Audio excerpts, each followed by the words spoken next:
आइए आज हम लोग रस संप्रदाय के बारे में पढ़ते हैं। रस संप्रदाय के प्रवर्तक आचार्य भरत मुनि को माना जाता है। आचार्य भरत मुनि ने अपने पुस्तक नाट्य शास्त्र के छठा एवं सप्तम अध्याय में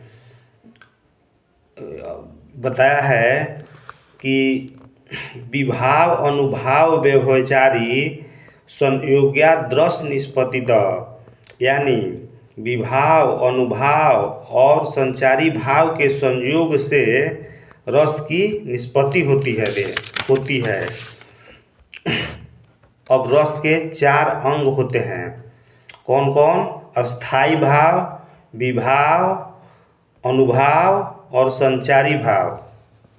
अब अस्थाई भाव क्या होता है? सहृदय के मन में जो भाव सदा विद्यमान होता है वो अस्थाई भाव होता है। ठीक। और विभाव क्या होता है? अस्थाई भाव को जागृत करने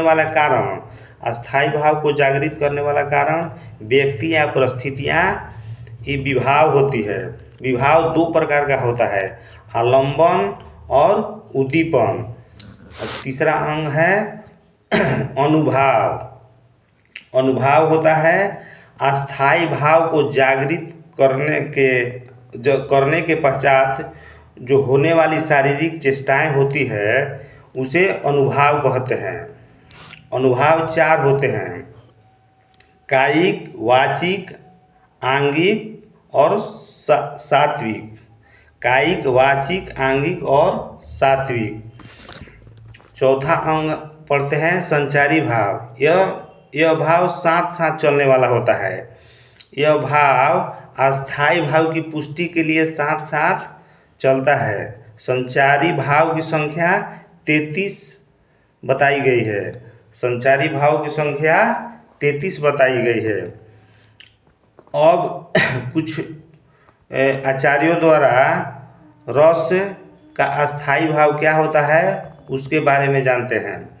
जैसे श्रृंगार रस का रति होता है, हास्य रस का हास होता है, रौद्र रस का क्रोध होता है, करुणा रस का शोक होता है, वीर रस का उत्साह होता है, अद्भुत रस का विस्मय या आश्चर्य होता है, विभत्स रस का जुगुप्सा होता है, भयानक रस का भय अस्थाई भाव होता है, शांत रस का निर्वेद अस्थाई भाव होता है।